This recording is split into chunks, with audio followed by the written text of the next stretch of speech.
All right, guys. So today we're talking about the E90, E92, E93 M3 and why it's the wrong time to buy one of those right now. So there's a whole bunch of reasons. If you don't know, that particular M3 is the last E-chassis M3, right? So that ran for, it depends on which model it was, there's variants of the year. 2007 to 2011. Like I said, I think one of those, the convertible or something, ran a year longer, a year shorter, but it's in about that time range, right? So these cars have the S65 engine.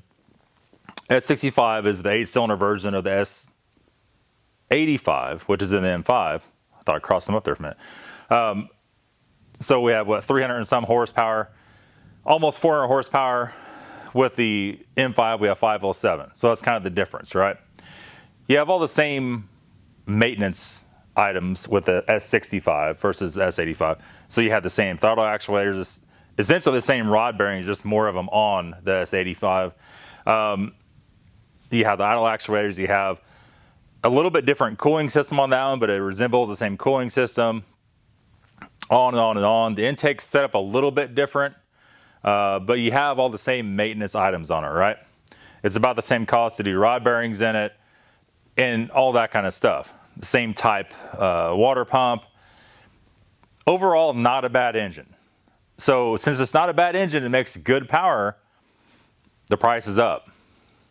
Okay, so if you don't know, when you buy a new BMW, the price falls. It's falling and falling and falling and falling. Falling for probably 10 years. The M cars fall the least and gain the most, all right? So you want to try to buy one of these cars when it's at the bottom. Like, you want to buy it when it's here, not up here, right?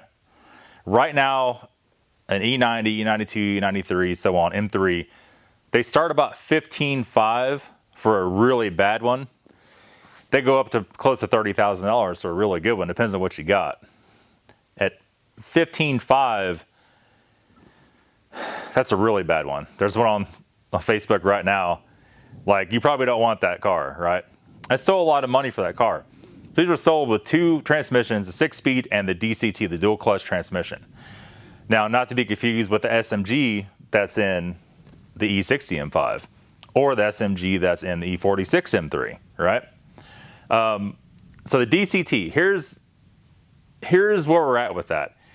Nobody really sells a rebuild kit for the DCT transmission, right? That's not a turbo engine, so you can't go add a bunch of power to it. You can add some power to it with a different flash, different tune. If you add turbocharger, supercharger to that, and you break the transmission, you can't fix the DCT. Now, a lot of you guys say, well, I don't care, I got a manual. That's fine. A manual is a whole different world. A manual is for somebody that wants a manual, right? It used to be everybody wanted a manual back in the day, and because the automatic transmissions would always break. Well, now since we have DCT out, that shifts so much faster than a manual, right? So if you race the manual transmission, the DCT is always going to be faster, always. It don't matter how fast you think you can shift, you can't shift that fast.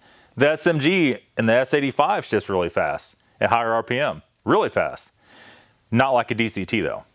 So the transmission, let's say you go out and break this car. It's about $1,200 for a used one, up to $2,000 for a used one, in about that range. The word on the street is Porsche's is the same, and a lot of their cars the same transmission. It's a good transmission. So there is that. The interior, especially the E90 M3s, I have an E90, right? The interior is okay. It's not an outstanding interior. Like, it's not spectacular, right? The E60 definitely has a better interior than the E90 does. A lot of you guys that disagree, I don't care, right? It seems like a lot of money to pay for that car with that setup. It really does. And now we see E60 M5s go through the roof on price the last few weeks, the last few months, really.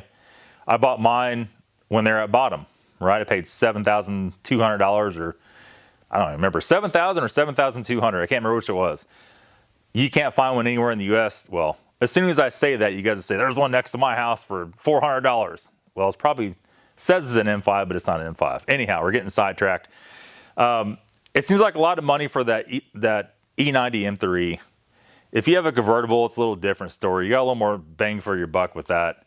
I don't think it's worth it. I think they're still falling.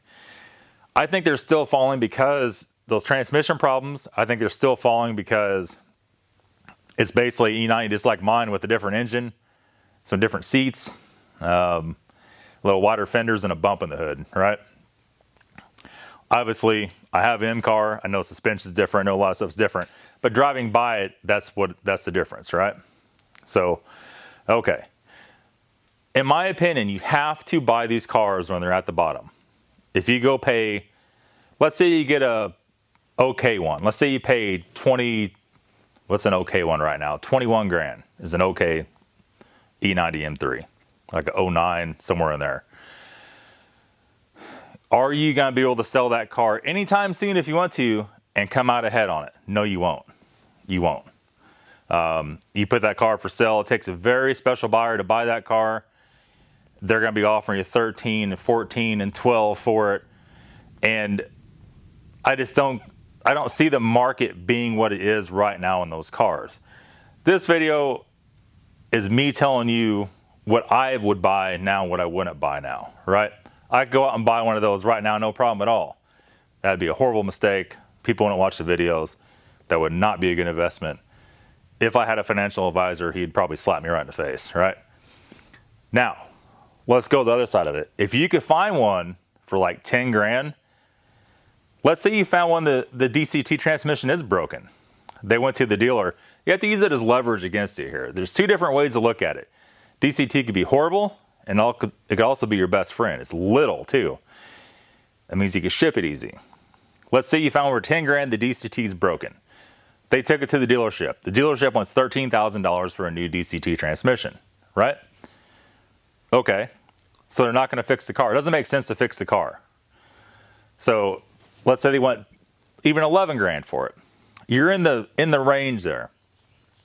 If you get on eBay and you could do the work yourself, if you have a lift like this one, even if you don't, it's small enough you can do it on the ground, and you replace that transmission.